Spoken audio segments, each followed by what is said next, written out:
First, I want to say thank you for everyone for coming out today. It was supposed to be cold, but I'm glad it warmed up a little bit, so I'm sorry everybody's happy. Yesterday was Veterans Day, but every day is Veterans Day to us. Today we celebrate Veterans Day and gather at events like this to honor not just recent generations of veterans, but every man and woman who has honorably served since the American Revolution. Even with that impressive history, Veterans Day 2018 is specifically significant. It was 100 years ago at 11 a.m. on November 11, 1918, when the armistice began in France, which ended World War I. It was a conflict so bloody and horrific that many optimistically referred it to as the war to end all wars. Sadly, it wasn't. To remember the 3 World War I veterans who died from Easton in France, the VFW dedicated 3 squares this summer to remember these men. First Lieutenant George S. Shepard was dedicated June 10th at 77 Center Street. Private George F. Schindler was dedicated July 15th at Williams and Jenny Lind Street. And Second Lieutenant Oliver Ames Jr. was dedicated at Main and Sheep Pasture. Not all veterans have seen war, but a common bond that they share is an oath in which they express their willingness to die defending this nation. We have with us today a veteran who was our parade marshal, Edwin Stedman. Ed, just come up here for a minute.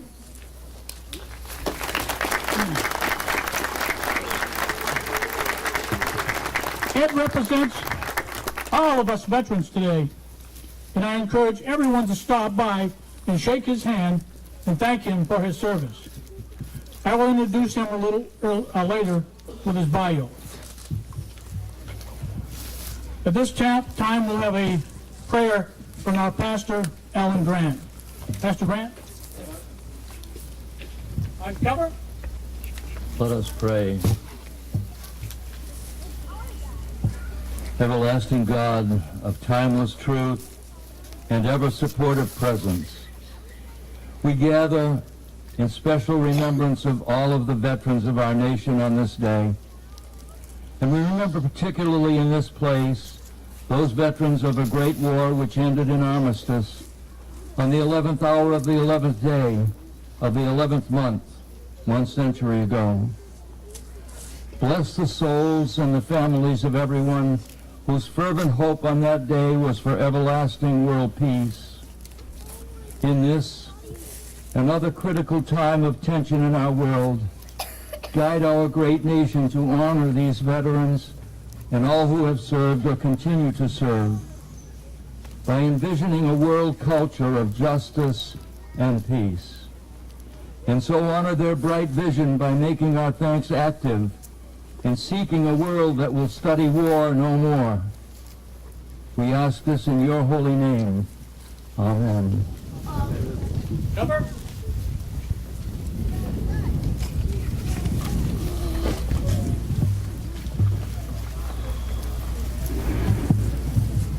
We'll now have the national anthem by the Canton Legion Band. Color Guard, present Palms.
At this time, would all the scouts down here, brownies, everybody stand up because you're going to help me with the Pledge of Allegiance. You all remember that?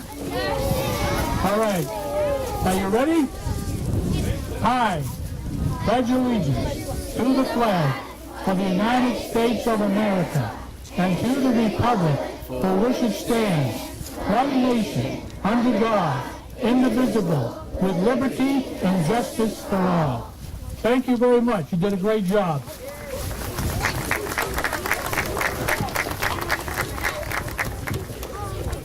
At this time, I'd like to bring up our Veteran Service Officer, Corey Ahonen, to read the proclamation.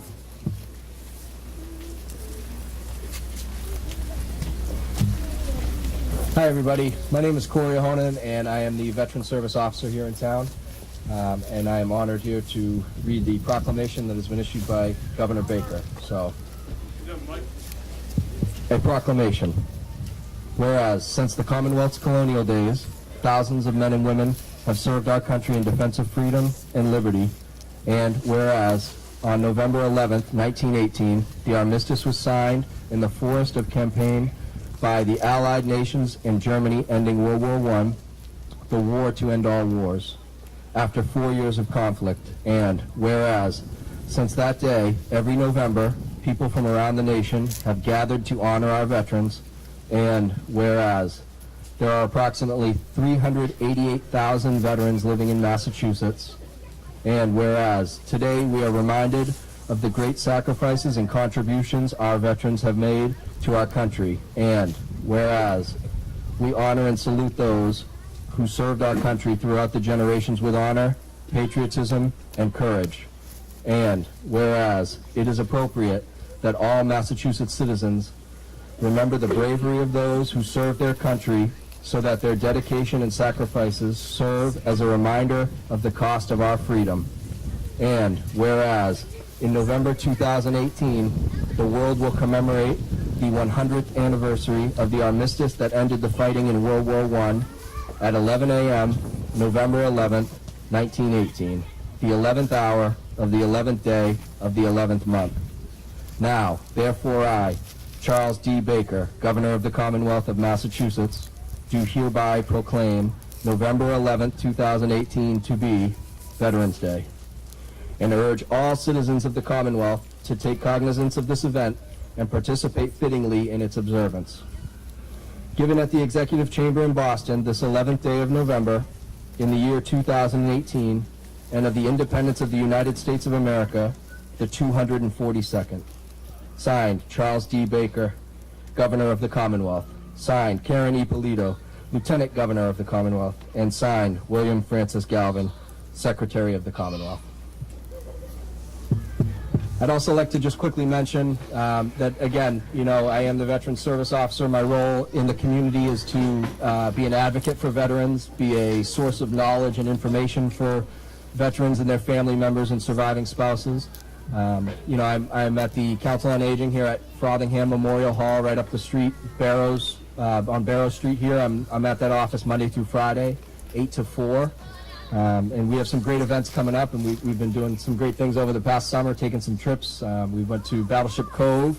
We brought about 20 veterans down there, and we have some great things coming up on November 29th. I'll be doing an information session along with our outreach coordinator at the Queeset House. We have a newsletter that I'll make sure is available to all of you. I don't think I brought quite enough copies, as we have such a great turnout here today.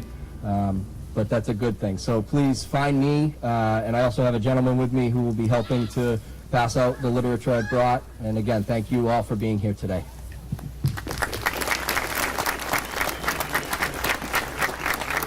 Thank you, Corey. Good job. I've heard a lot of good things about you.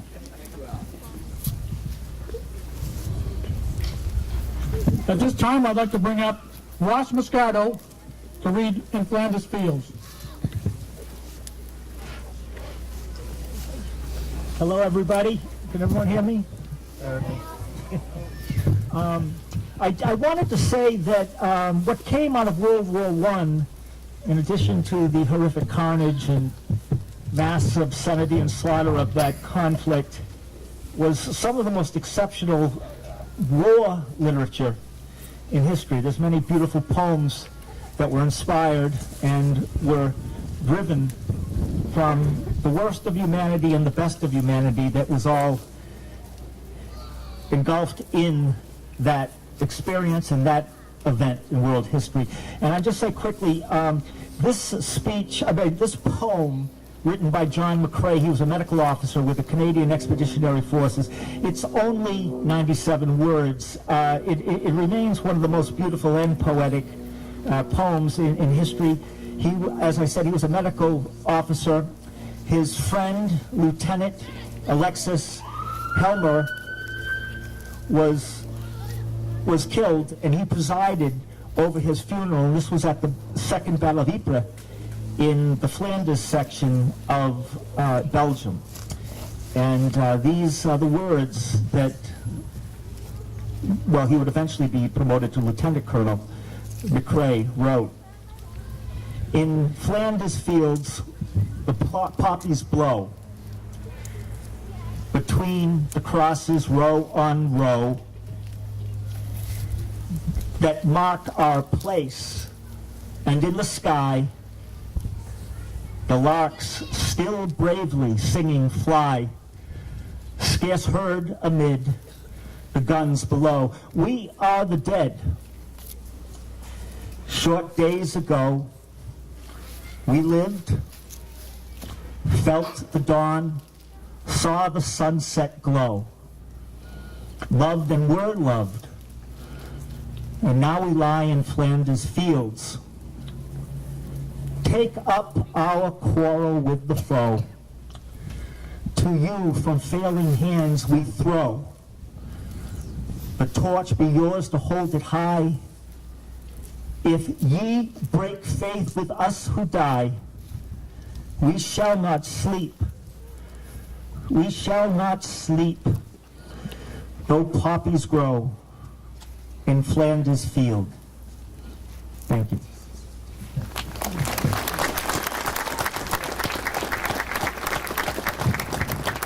Thank you, Ross. At this time, we'll have a selection from our own Easton Oliver Range High School Band, led by Rob Wheeler.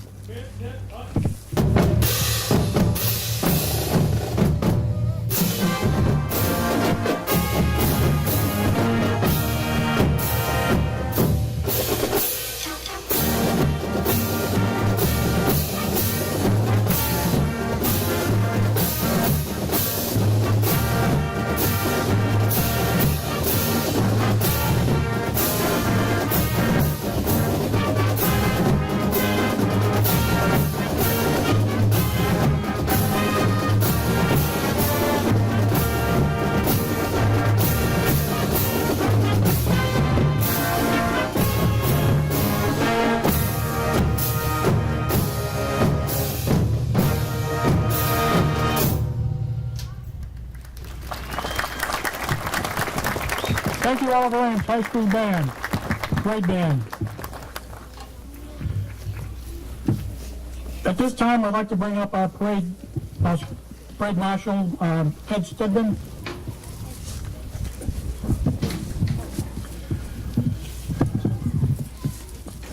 Edward Stedman graduated from Milton High School in 1950. In October 1951, he enlisted in the United States Air Force at Army Base Boston, Mass. He served in Vietnam and retired from the United States Army in May 1972.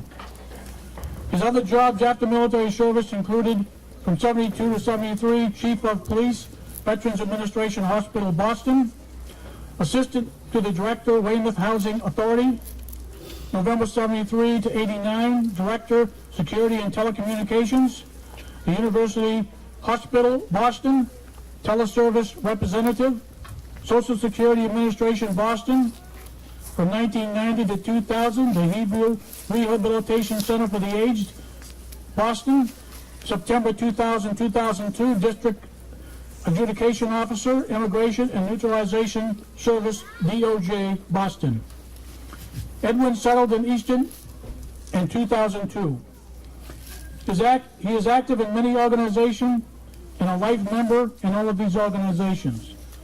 The Veterans Association First Corps of Cadets, Veterans of Foreign Wars, American Legion, Military Police Regimental Association, U.S. Army Criminal Investigations Division, Agents Association, U.S. Army Warrant Officers Association, and 11th Armored Cavalry Veterans of Vietnam and Cambodia.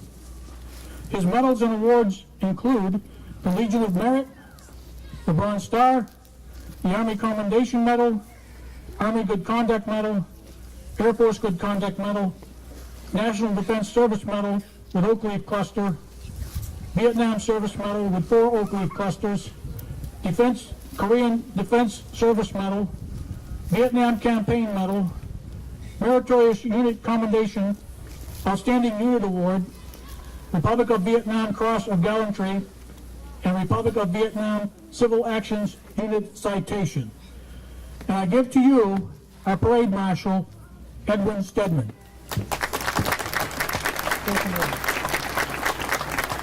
Thank you very much for being here. We really appreciate you being here. And remember again, this is the centennial anniversary of the armistice ending World War II. Thank you for being here.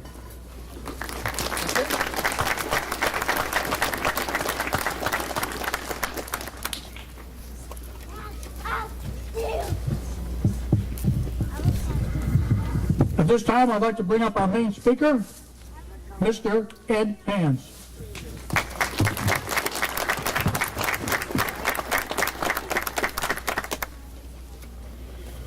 Well, I think we all know by now it's the 100th anniversary of the end of World War I, but what was it like to be here in Easton in November 11th, 1918? In reality, it was very similar to today. If you look around, you'll see many of the same buildings that returning veterans would see. Oak Ames Hall, even the farmer's daughter across the street. We're all here in 1918.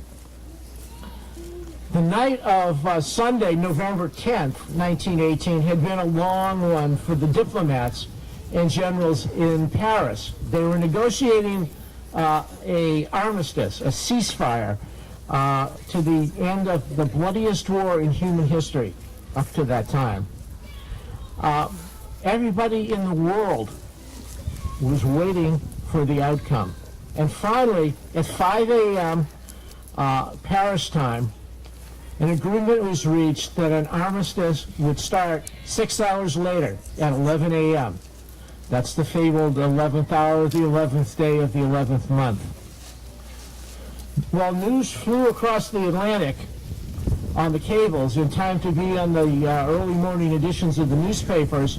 The generals on both sides had other ideas of what to do with those 6 hours. American soldiers awoke not to find a slow countdown to peace, but were commanded to go over the top to try to grab just a few more feet of no man's land before the ceasefire took place. Artillerymen fired off thousands and thousands of rounds of artillery. Why? Because this was the war to end all wars, and why bring all that stuff home? Sadly, there were more American casualties in those 6 hours than on D-Day, 26 years later. Here in Easton, just like today, it was a Monday morning. 5 a.m. is when the armistice officially took place here in Easton. Whether the church bells rang or not, I don't know, because Easton had just gone through a very, very tough time. 23 people had died from the great influenza epidemic that had swept through the world. In fact, the influenza epidemic killed more of our soldiers than were killed in action, and 23 people here as well. Schools had been closed for almost a month. People had been quarantined in their homes, and it was a dark time. The flu would return at the end of the month and kill 8 more people. No one led a parade as they did at the end of the Civil War. But the people here in Easton were very proud of the many men, and for the first time women, who had served their country. And as soon as they could, they began to celebrate their wonderful achievement. A reception was held shortly before Memorial Day in 1919 up here at Oaks Ames Hall, where over 100 people attended, 100 of our soldiers that had returned home. And very, very quickly, a committee was established to erect a memorial to all who served. A change from the way that the town had appreciated the people who had fought in the Civil War. The marker at Easton Center only commemorates the noble dead. Here, living and dead are commemorated. The committee, as in so much in town politics, got off to a good start, but things slowed down. They got the architect for the school that had been opened in 1916 to design the memorial, but it wasn't ready for the very first Veterans Day celebration, the Armistice Day celebration in 1919. So this wonderful monument was dedicated on the Memorial Day of 1920. And by that time, almost all the veterans who had served in the war were here, and we have pictures of a crowd very much like your crowd today here at the dedication. I do want to point out that there was a celebration here in November of 1919. For 99 years, we have been celebrating here in Easton the achievements of our veterans in ending the Great War. And then in the 1950s, when Veterans Day was inaugurated, we've been celebrating the other veterans who served not only in war but in peace. I really appreciate, on behalf of my friends who are veterans, the fact that you people have turned out in rain and cold weather and snow even to commemorate the veterans. And as Alice pointed out, it's wonderful that we celebrate Veterans Day every year, but it should be Veterans Day every day of the year. And I would urge you to pick up some cause that is related to the veterans, whether it's something as simple as supporting service dogs for veterans, like I do with my hat, or getting involved at the VA. Veterans could certainly use that help and appreciation. So once again, remember that the cost of freedom isn't free, and the people who pay the price are our veterans. Honor to the veterans.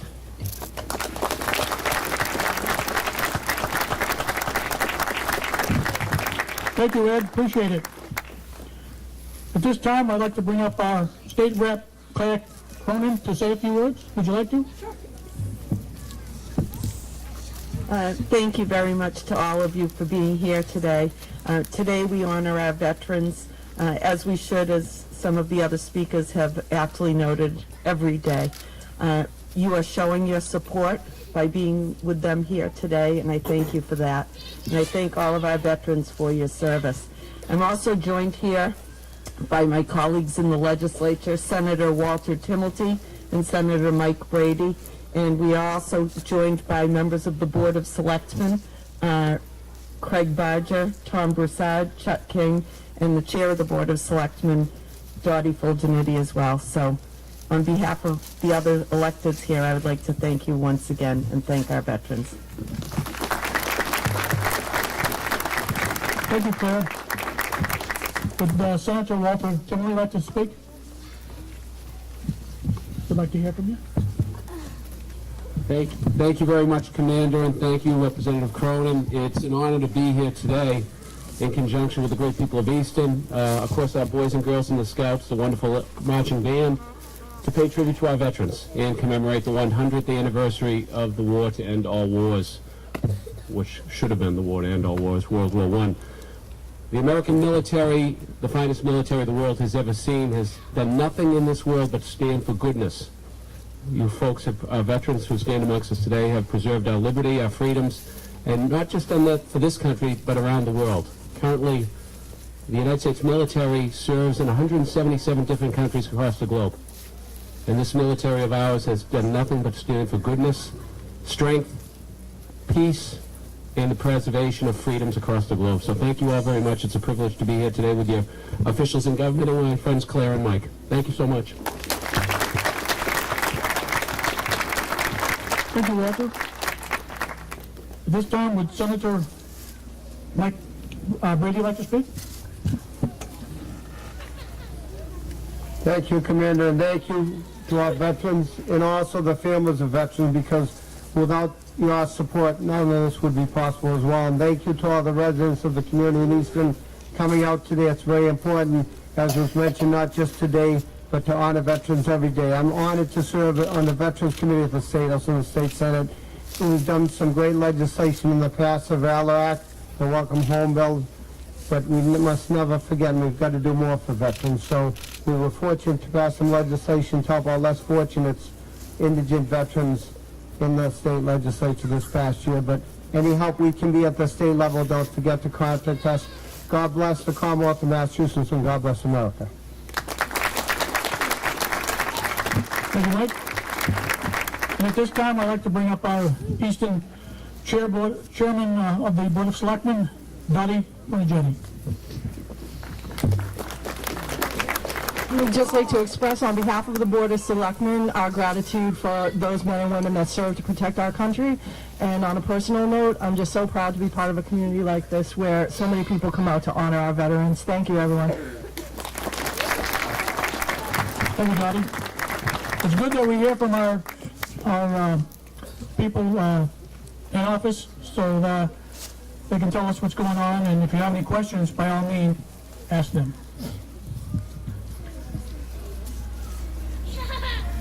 At this time, we'll have a selection from our Canton Legion Band.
Thank you, Canton Legion Band.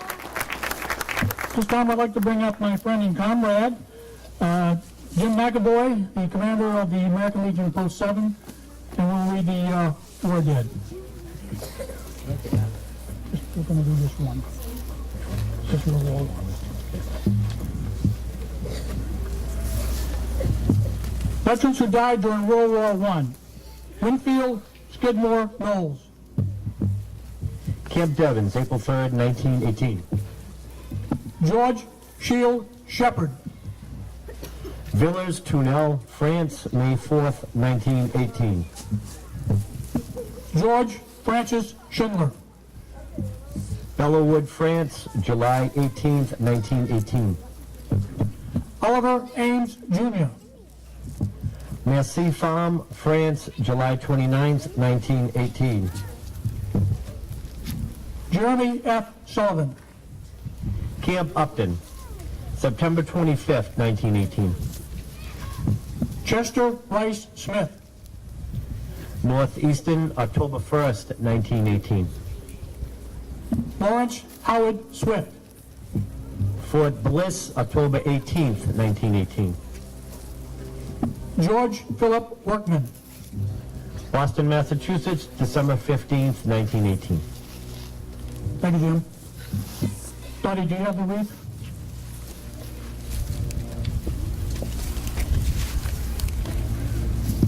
We'll place the wreath at the World War I. You have it? Is it already there? It's already there. All right, thank you. Rifle team, are you ready? Color guard, Taj, hut. Present, Hobbs.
Order, Holmes. We're going to reform and go down to the World War II Memorial, where we'll have another ceremony where there'll be a few more speakers, different speakers. So thank you all for coming. We appreciate it. And thank you.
I want to thank everyone for coming out today on this nice day. It's not cold, so that's a good thing. Yesterday was Veterans Day. But every day is Veterans Day to us veterans. Today we celebrate Veterans Day and gather at events like this to honor not just recent generations of veterans, but every man and woman who has honorably served since the American Revolution. Even with that impressive history, Veterans Day 2018 is specifically significant. It was 100 years ago at 11 a.m. on November 11th, 1918, when the armistice began in France, which ended World War I. It was a conflict so bloody and horrific that many optimistically referred to it as the war to end all wars. Sadly, it wasn't. To remember the 3 World War I veterans who died from Easton in France, the VFW dedicated 3 squares this summer to remember these men. First Lieutenant George S. Shepard was dedicated June 10th at 77 Center Street. Private George F. Schindler was dedicated July 15th at Williams and Jenny Lynn Street. And Second Lieutenant Oliver Ames Jr. was dedicated at Main Street and Sheep Pasture. Not all veterans have seen war, but a common bond that they share is an oath in which they express their willingness to die to defend this nation. We have with us today a veteran who was our parade marshal, Edwin Stedman. Ed, just come up here a minute.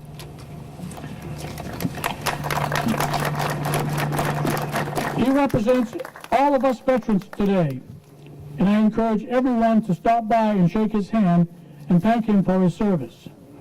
I will introduce him and read his bio later. Thank you, Ed. At this time, would Pastor Grant come up and give us a blessing? Pastor Grant? Thank you. Let us pray. Uncover. Holy God of earth, sea, sky, and eternity, be with us and bless the spirit of our gathering as we solemnly and respectfully remember all of those who have been willing to serve or who even now have placed themselves in harm's way in loyalty to the ideals of a free, self-governing way of fostering mutual peace and understanding. Once again, our thoughts in this place focus upon the veterans of the Second World War, as well as those of Korea, Vietnam, and the Middle East, as we always recall those of World War I, particularly on this 100th anniversary. We remember where many of our sons and daughters, even in this day, know the stress of combat with its scars of mental or physical disability. Be with all veterans, and be particularly with these folks and their families, and help us to make our caring more than lip service. May we actively strive toward the time when swords will indeed become plowshares, that our children, grandchildren, and those generations yet unborn may know a culture of peace worthy of the service of all the veterans of our land. We ask this in your holy name. Amen. Cover.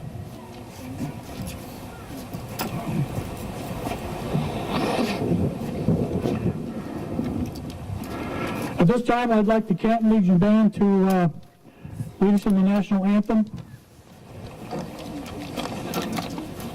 Color God, present arms.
All right, you Brownies and Scouts ready for the Pledge of Allegiance? Okay, you all stand up. Help me out. I pledge allegiance to the flag of the United States of America and to the republic for which it stands, one nation, under God, indivisible, with liberty and justice for all. Thank you very much. You did a good job. At this time, I'd like to bring up our Veteran Service Officer, Corey Ahern, to read the proclamation. Corey?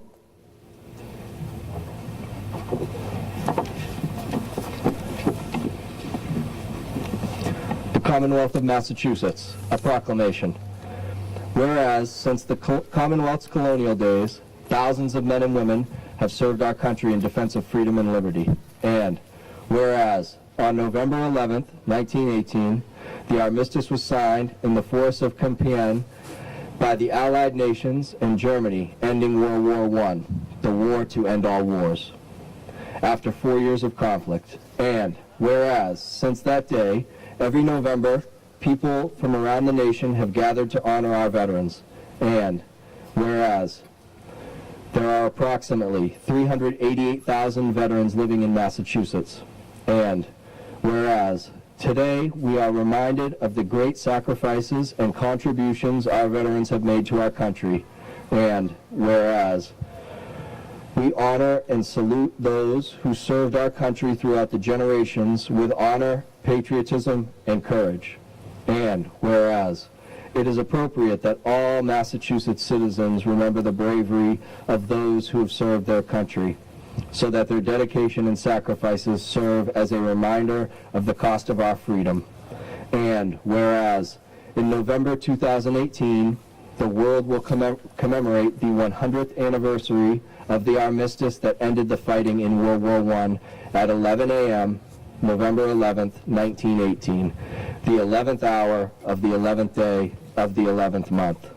Now, therefore I, Charles D. Baker, Governor of the Commonwealth of Massachusetts, do hereby proclaim November 11th, 2018 to be Veterans Day, and urge all the citizens of the Commonwealth to take cognizance of this event and participate fittingly in its observance. Given at the Executive Chamber in Boston, this 11th day of November in the year 2018, and of the independence of the United States of America, the 242nd. Signed, Charles D. Baker, Governor of the Commonwealth. Signed, Karen E. Polito, Lieutenant Governor of the Commonwealth. And signed, William Francis Galvin, Secretary of the Commonwealth.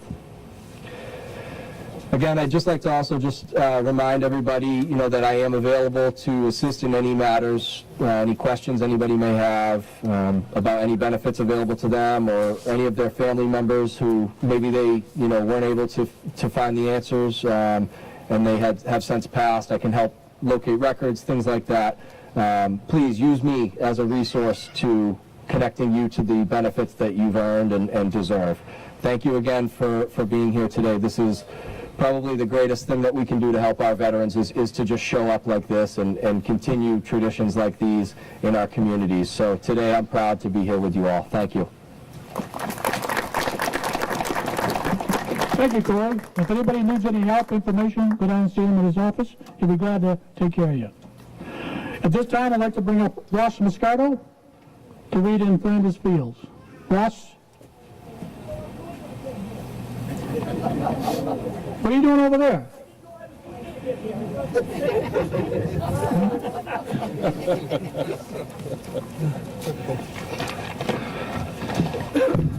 Okay, that was a surprise, but I wanted to say one thing about in Flanders Fields and the poppies. This poem was written by Lieutenant Colonel John McCrae. Actually, he was a medical officer at the time. He would be promoted to Lieutenant Colonel later. He served with the Canadian Expeditionary Force, and because Canada at the time of the war was a dominion of England, that meant Canada was in the conflict as well. So you will hear a lot and you'll see a lot about the poppy flower. Now, Lieutenant Colonel John McCrae served, he saw some pretty bad combat in World War I, and he volunteered for combat, even though he was a physician and he could have stayed away from the lines serving. But he was inspired. He served in the Second Battle of Ypres, which is in Belgium in the Flanders region. And he was inspired. He had presided over the funeral of his dear friend who had been killed in early May 1915 in that battle. And he also saw, and he was kind of impressed, when he looked over the landscape, these red poppy flowers were coming up pretty fast. And the reason for that was, it's the poppy seed, can lay dormant for 100 years, but when the conditions are just right, it will rise to the surface, and it will efflorescence, and it's quite beautiful. But what had happened was, during the combat, all this artillery would hit and throw nitrogen into the soil, which was good. And then the breakdown of edifices introduced lime to the soil, which was good for the poppy plant as well. And of course, the condition of bodies of humans and animals decaying provided sustenance and nutrients to the soil, and then the poppies came up. I don't know if it's some irony, this life coming up amid all the death. I guess it's in how you interpret it. But these are the words of In Flanders Field that John McCrae wrote. They're quite beautiful, only 97 words. In Flanders fields, the poppies blow between the crosses, row on row, that mark our place, and in the sky, the larks still bravely singing fly, scarce heard amid the guns below. We are the dead. Short days ago, we lived, felt dawn, saw sunset glow, loved and were loved, and now we lie in Flanders fields. Take up our quarrel with the foe. To you from failing hands we throw the torch. Be yours to hold it high. If ye break faith with us who die, we shall not sleep, though poppies grow in Flanders fields. Thank you. Josh, hang around, and I want you to read that a third time. No, I'm kidding. At this time, I'd like to bring up Louis Silver and Caitlin Joyce. We will introduce our Voice of Democracy winner of the VFW. Caitlin was our winner last year, and she is our winner this year, and Louis will introduce her. Right. Thank you, Al. I'll bend this down a bit. Why my vote matters. This was the topic of the Voice of Democracy program at Oliver Ames High School. As you might know, that the Veterans of Foreign Wars of the United States sponsors the Voice of Democracy program, which is an all-essay program which is administered by the local high schools. In Easton, we are indeed fortunate because we have such supportive administrators at Oliver Ames. Mr. Westpaul, the principal, is always there for veterans. No matter when and where we call upon him to support us, he does. Mr. Matt Auger is the chairman of the Social Studies Department, and he is the person that his department administers the Voice of Democracy program. Today, I would like to introduce, if I can,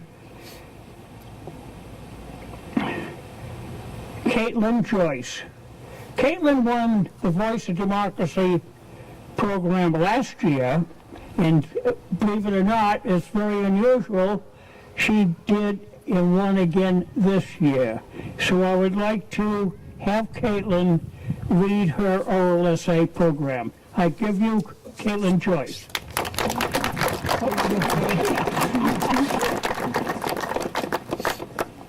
Everybody loves a good party, and I can't say I'm any different. The most curious thing is that two of the parties that I remember the most are ones that I didn't even go to. It was New York, and the venues overlooked the gorgeous city. But I was days away, where the city lights are swallowed by towering trees. And yet my mind raced, as if I could feel the moods in New York rapidly darting from anxious to nervous and back again. The partygoers trembled with anticipation as the screens flashed with vibrant colors. But this was no ordinary game show, and those red and blue boxes confine us. The celebrations were full of celebrities. Men and women who had graced our TV screens for months or even years suddenly found themselves holding their breath as they watched TV screens flicker with the newest celebrity of the night, you. You see, while the two presidential candidates were hosting viewing parties in New York, voters like you had an even better seat to the show, because they were the show. It was your time to shine, as an American and as an individual. Unfortunately, only 53% of eligible voters spoke up for their beliefs in the last presidential election. And that number falls dismally low as the elections become more local. State and town elections often fail to get even 1 in 4 citizens to vote. When we don't show up at the polls, we neglect to speak our truth, and then we're devastated when our representatives don't seem to follow our values. But how can we blame them if we never told them what we want? November 8th, 2016. It means something different to everyone. To me, it means division.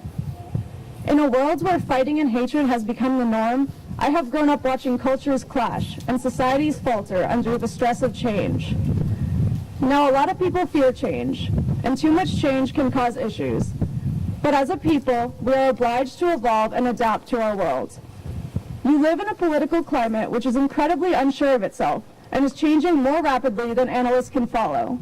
But the thing is, your job isn't to analyze American politics. It's to be American politics. Election day is the great equalizer. It is the day where what you believe is exactly as important as what the most powerful people in the country believe. You are not a puppet, and this is your chance to prove that you will not follow blindly in the footsteps of your colleagues. Be proud of who you are. Research the candidates. Understand the issues. Take a stand for what you need in our nation.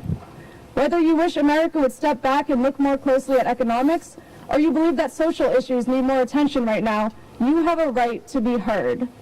When you don't vote, you're sitting at the table silently while everyone around you talks. Now, don't get me wrong, there is merit in listening. But at one point or another, you must step forward to tell the world what matters to you. If you're a bit of a picky eater like me, then you like to choose your own meals. I know you have nothing against Grandma, but if you wouldn't let her choose your dinner, then why would you let her choose your representatives in Congress? No matter what generation you're a part of, we all have a responsibility to take part in the conversation surrounding politics. But being part of the conversation isn't enough.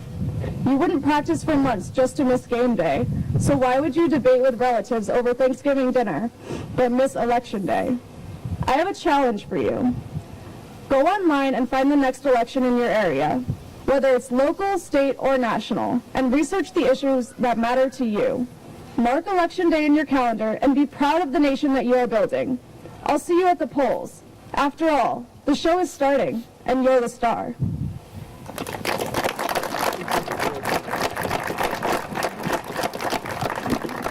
Good job, Caitlin. Thank you very much. Caitlin is also if you remember John Kent, this is his granddaughter. He was a great veteran too, so thank you. At this time, I'll get my stuff together.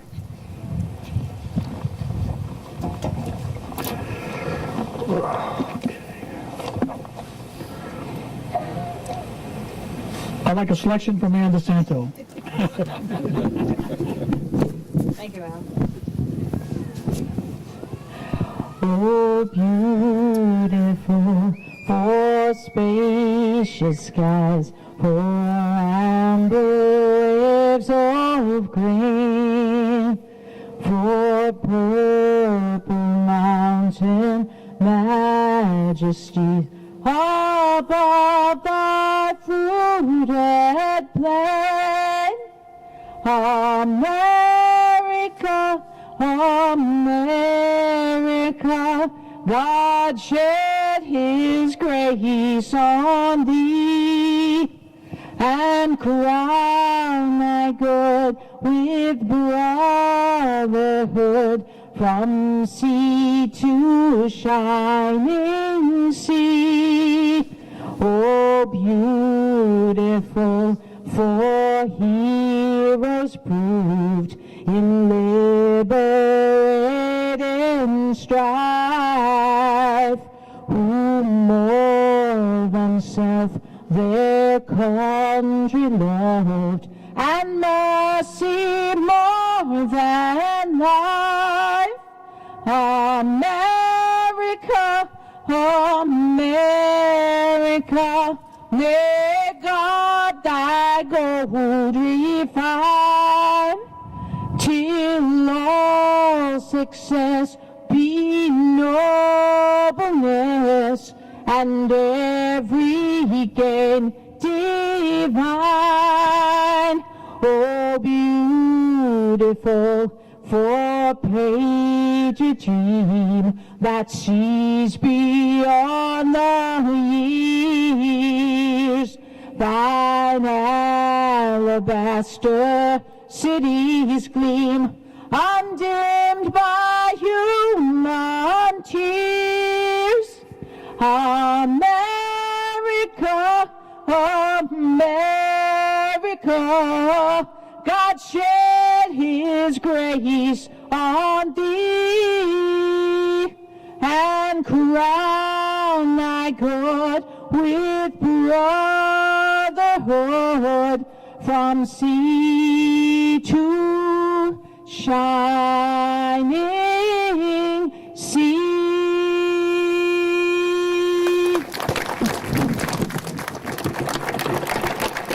Thank you, Ann. Very good. Appreciate it.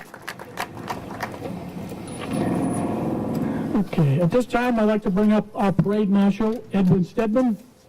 Ed?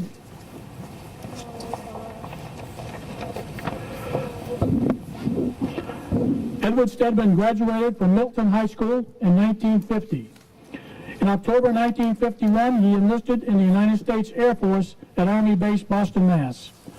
He served in Vietnam and retired from the United States Army in May 1972.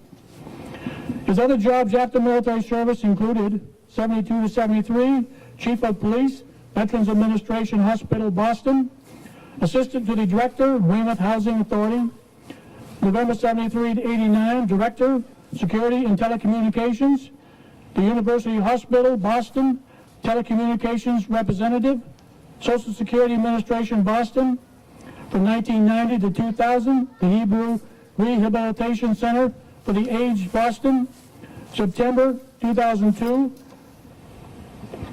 District Adjudication Officer, Immigrations and Naturalization Service, DOJ, Boston. Edwin settled in Easton in 2002. He is active in many organizations and life members of all these organizations. Veterans Association, First Corps of Cadets, Veterans of Foreign Wars, American Legion, Military Police Regimental Association, U.S. Army Criminal Investigations Division Agents Association, U.S. Army Warrant Officers Association, and 11th Armored Cavalry Veterans of Vietnam and Cambodia. His medals and awards include the Legion of Merit, the Bronze Star, Army Commendation Medal, Army Good Conduct Medal, Air Force Good Conduct Medal, National Defense Service Medal with Oak Leaf Cluster, Vietnam Service Medal with 4 Oak Leaf Clusters, National Defense Service Medal, Vietnam Campaign Medal, Meritorious Unit Commendation, Outstanding Unit Award, Republic of Vietnam Cross of Gallantry, and Republic of Vietnam Civil Actions Unit Citation. Ladies and gentlemen, I give you our Parade Marshal, Edwin Stedman.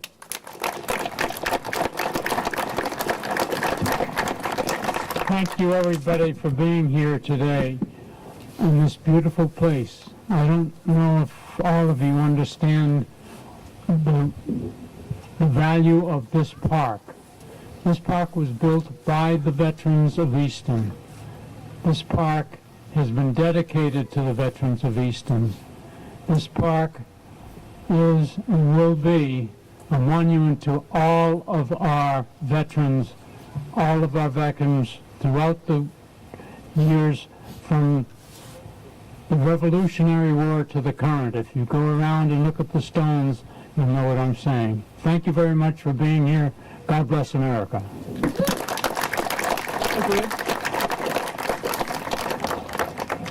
At this time, I'd just like to bring up Officer Sinnis. Would you come up here just for a second? If you want to know who this person is, this is Captain Sinnis. She is the chaperone for Ed Stedman, and I just wanted to introduce her because she's the only one here in uniform. So come by, shake her hand, and thank her for her service. And I want to thank her for coming by. Thank you very much.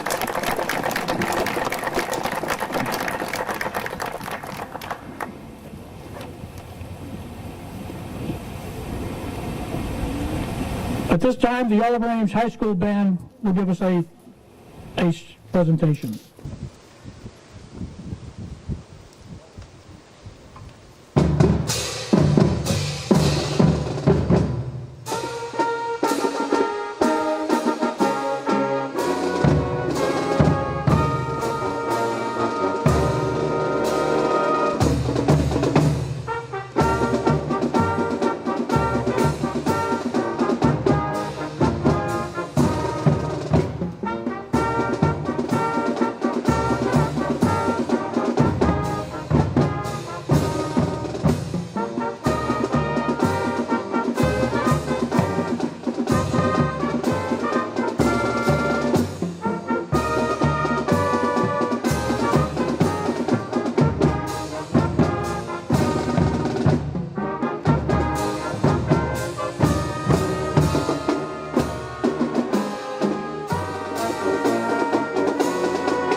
This time I'd like to bring up main speaker, Mr. Ed Hands.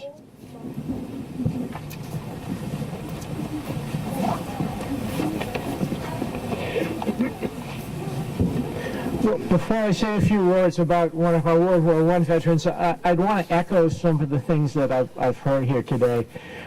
This is one of the most incredible places in Easton.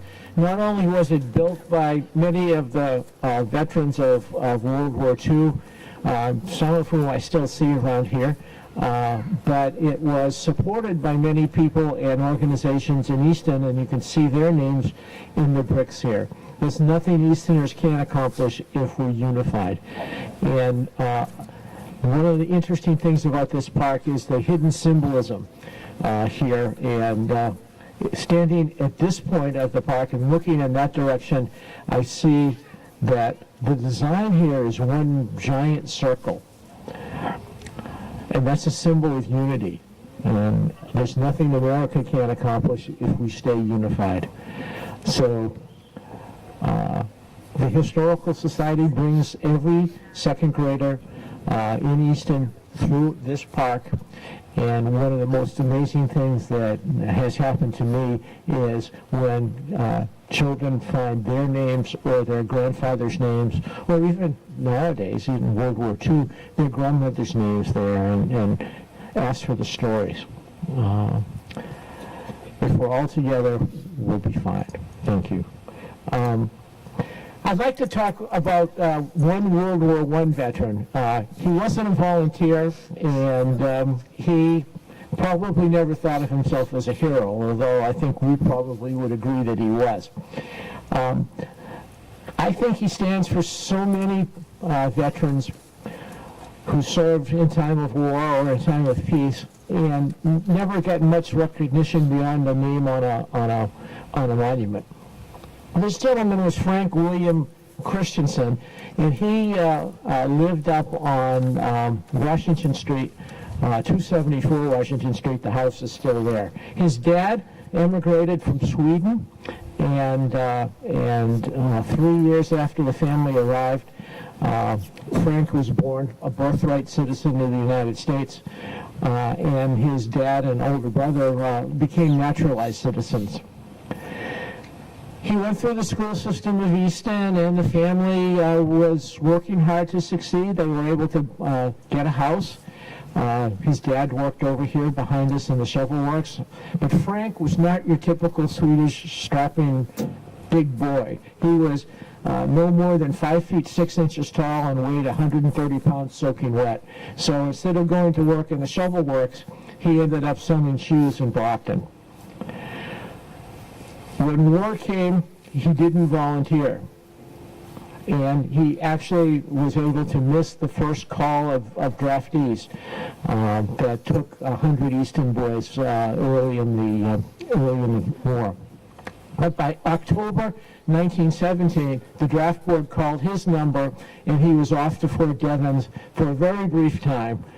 And then he was transferred down to Georgia and was part of the 82nd Division, which became known as the All-American Unit because it had been made up of bits and pieces of other units and had members from every state in the Union.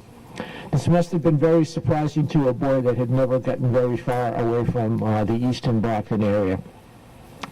They trained there throughout the months of 1917 and were ordered up to New York, Camp Upton, which we've heard about already today. And the Yankee boys, our Easton boys, our Massachusetts boys, were given the opportunity to have some leave as long as they reported for the ship that was leaving on May 1st, 1918. Half the unit, including our friend Frank, did not make it, and were all declared AWOL. Was the train late, or were the boys simply so happy to have one more leave here at home before they shipped out? We don't know. But things got straightened around. 10 days later, the whole unit was off to the war, first to England, then to France. More months were spent in training behind the lines, and then finally in September, they went into action. In October, they were in action from October 6th to October 30th. In the Meuse-Argonne forest in the last great offensive of the war. And at one point there, Frank was injured. The war ended. No one here in Easton really knew what happened to him until December 8th, when he was reported as in hospital and severely wounded. So he had already spent a month in the hospital from the wounds, and was ultimately discharged in January of 1919, well before the rest of his unit had returned from the war. He recovered enough to attend the great reception that was at Oaks Ames Hall in 1919, and then sort of faded away. We don't see very much of him in the 1920s, other than the fact that without a GI Bill of Rights to help him, he was working full-time and also going to college, becoming the first person of his family ever to get a college degree. Ultimately, at age 35, he married, became a trolley operator and a bus driver, and had one child, and ultimately in 1951, at age 59, he passed away. Was the war wound some kind of a marker that caused that early death? Did he suffer from some form of PTSD, and that's why he waited till 35 to get married? We don't know. What we do know, however, is that the reluctant non-volunteer thought of his experience in national service as the most important thing that he had done in his life. Why do we know that? Because today, down in the Southeastern Cemetery, we have a World War I government issue memorial that Frank and his family ordered. And it just reads quite simply, Frank W. Christensen, Massachusetts, Private 328th Infantry, 82nd Division. And then it gives his birth and death dates. That's how he wanted us to remember him, as a soldier who fought for his country. A soldier who went from being a reluctant stay-at-home person to someone who saw the greater purpose. All the names of the people back here are those kind of people. And all the names over there and over there, and all the names of the people who are going to be on the monuments for Iraq and Afghanistan are there. And all the names of the soldiers who will never have their names on a monument because they served in the peacetime Army, Navy, or Air Force. They too deserve our applause and our support. Thank you, veterans.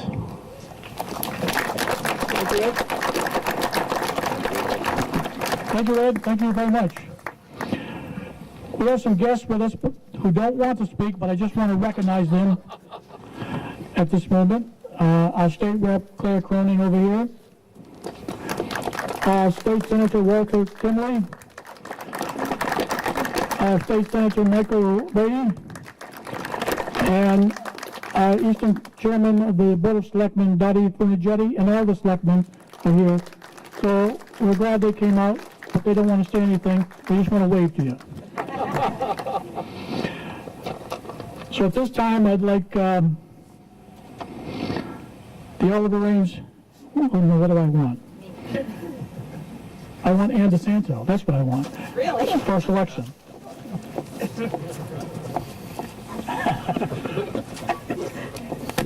Well, since Al and I are getting chummy up here, and chubby, I just want to say, this would be a nice opportunity while we're all here to shake the hand of your neighbor, whether you know them or not.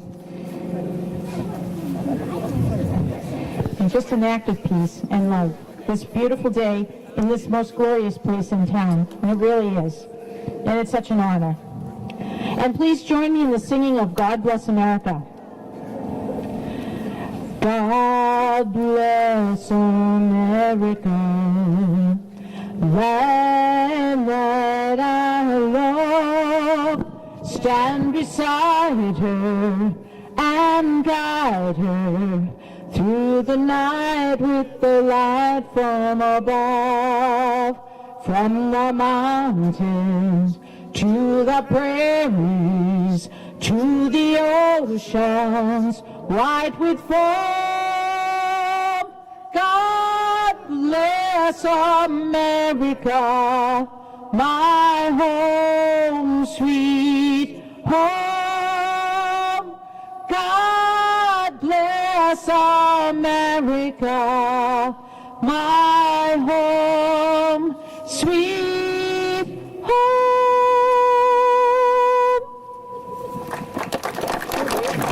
Thank you, Ann. Great as usual. This time we'll invite up Jim McAvoy, my friend and comrade, commander of the American Legion Post 7, for the reading of the War Dead. You got this. I'm going to do all of them. Veterans who died during World War II. Patrick F. Shea, Jr. Italy, July 16th, 1943. Oliver Ames Parker. Hamilton Field, California, July 24th, 1943. Frank W. Hewitt. England, March 13th, 1944. Anthony Ponce. France, August 21st, 1944. Robert E. Hagelin. France, September 30th, 1944. John Texera. France, October 26th, 1944. Albert E. Ham. France, November 9th, 1944. Stanley H. Smith. England, November 21st, 1944. Evan Sharp. Wilmington, Delaware, March 12th, 1945. Anthony F. Souza. Missing in flight off of Charleston, South Carolina, April 11th, 1945. Robert E. Chisholm. Germany, April 17th, 1945. Paul E. Farrell.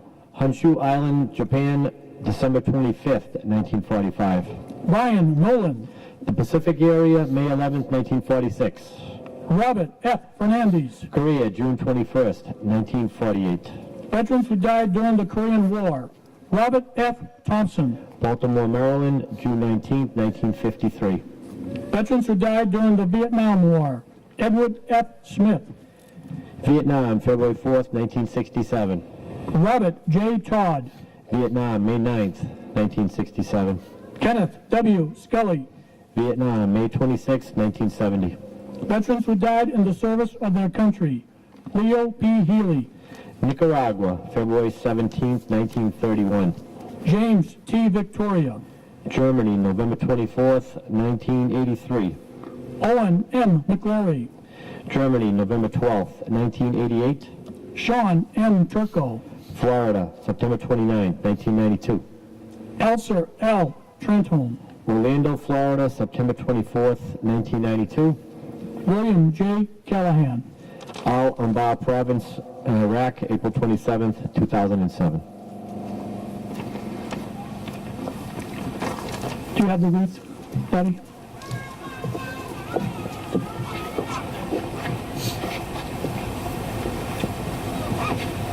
Just pick the whole thing up. And put it right in the middle.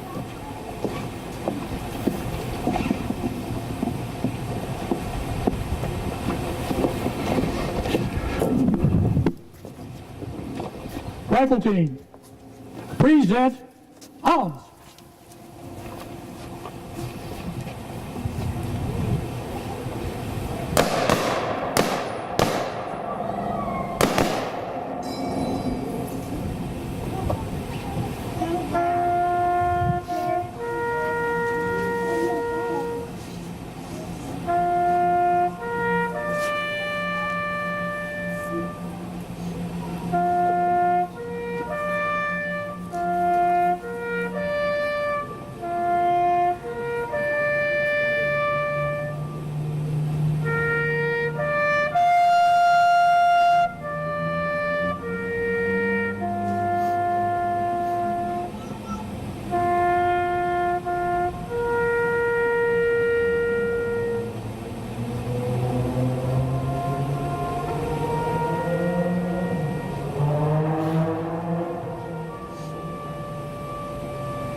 Order, arms.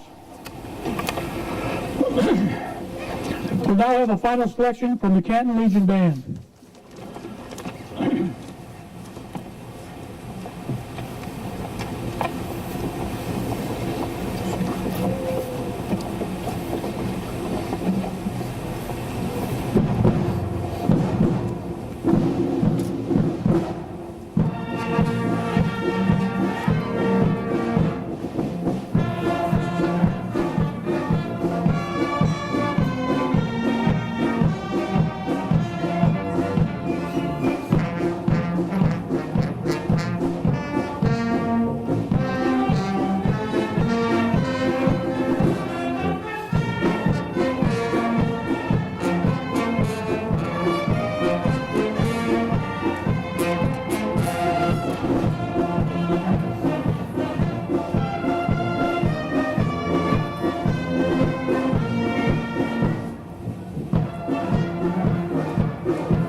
Thank you.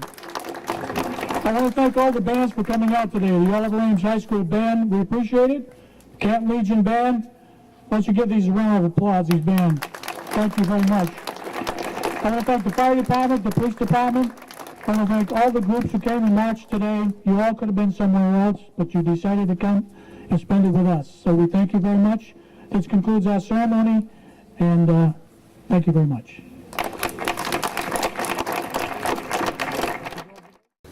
My name is David Hayes. Grew up here in Easton. Served in the Navy during the Vietnam War. My name's over there on one of those monuments. And my folks still live here in town, three of my siblings. I've moved to Rhode Island, but I come back to this event every year. It's just, it's nice to have this spot here in town, as some of the presenters said, to be able to say this is, you know, in honor of all of the veterans who served over the years for whatever reason, for, you know, whatever commitments and accomplishments they made. At least it's memorializing the people who have served, and that's important. I wish people would see it differently. I wish they would see that that it's not an easy thing necessarily to do. You give up a lot. The commitment to serving for a couple of years in most cases, and sometimes a whole career, is a major commitment, and it takes you away from your home, your family, your friends. You develop new friends, and that's a good thing too. But I just, you know, it's important. We need to be supporting the country. We need to be protecting the country, and so I wish all people would value it as much as some people obviously do. The folks that are here every year, obviously they feel it's important enough to show up on a cold winter's day to do that. Jean Marie Kent Joyce, and this is my daughter Caitlin Joyce, and we have a family bench with 5 members of the Kent family who served in World War II. Veterans Day is incredibly important because it shows how much they fought for us and how much they cared about us, and we need to really respect that and we need to honor them. And that's why I just gave a speech about why we need to vote, which is a very important right that the veterans have fought for us. And are you looking forward to voting in your first election when you turn 18 in April? Absolutely, it's going to be wonderful. Name's Jim Duggan, from Easton. I got drafted in 1967, went to Vietnam in 1967, got wounded in 1968, and got out of the Army in 1969. And I moved to Easton in 84. And been a member of the VFW for a number of years and helped the guys build this memorial.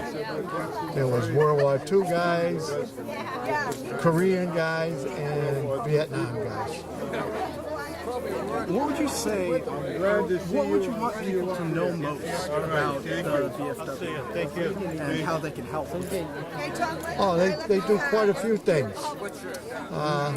Well, they help the schools out. They help the schools out. They help the community out, and we do a lot of things for the from the VA in Brockton.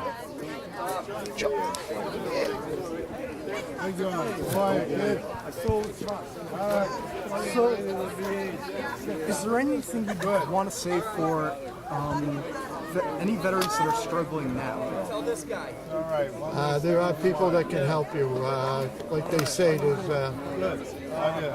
it's a wound that doesn't show. It's a PTSD. PTS. They don't say D anymore. But it's like a wound that doesn't show. I mean, quite a few guys have it, and they should get treatment for it. It's out there. You know, you don't have to be ashamed to go in and say you need help.